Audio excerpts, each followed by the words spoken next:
Welcome to the only daily podcast focusing on compliance news of the day. Each morning, start your day with a cup of coffee and Tom Fox, the voice of compliance, to hear about 4 of the top compliance, corruption, or leadership stories you will need to start your day. The Daily Compliance News is a production of the Compliance Podcast Network.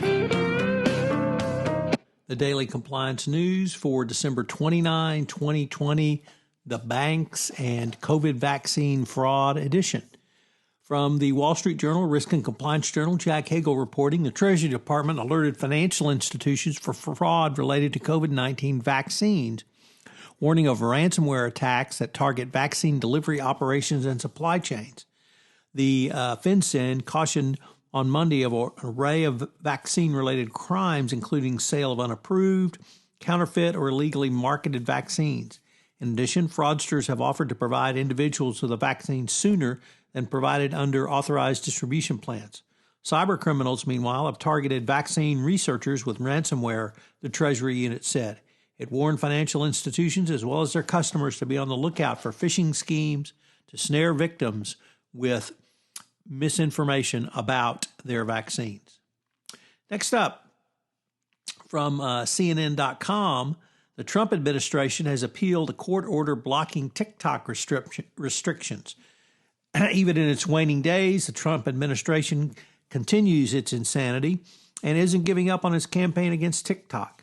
The U.S. government on Monday appealed the decision handed down by a federal judge earlier this month, that prevented authorities from fully implementing its restrictions against the popular short-form app. The appeal challenges a December 7th preliminary injunction from the U.S. District Court, which prevented the Commerce Department from enforcing rules that would have made it illegal for infrastructure companies to carry TikTok's network traffic. The ruling followed an earlier injunction that prevented the Commerce Department from banning downloads of TikTok. The Trump administration continues this fight, and hopefully some sanity will come back into the government when the Biden administration takes over.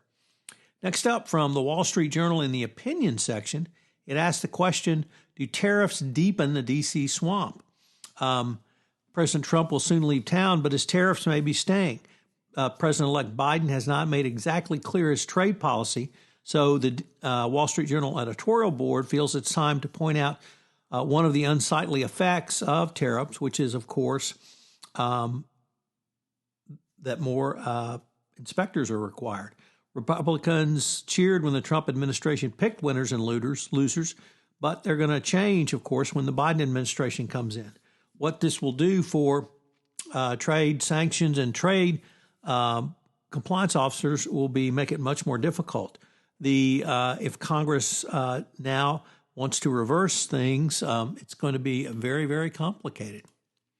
Next up, remember the LVMH Tiffany jewelry deal that got sidelined, broken up, and then went back together? Well, it's back on. It's the deal was signed. But how would you like to be the compliance officer trying to help put together these two cultures? I think it would probably be not unrealistic to find that this is going to be an unmitigated disaster. And the LVMH had fought for months to renegotiate after COVID-19 breakout. So it's going to be very interesting to see if they can actually do something here and get things rolling back to where they need to be. The Daily Compliance News is a production of the Compliance Podcast Network and a proud member of C-Suite Radio. Thanks so much for listening. I hope you'll join me again tomorrow.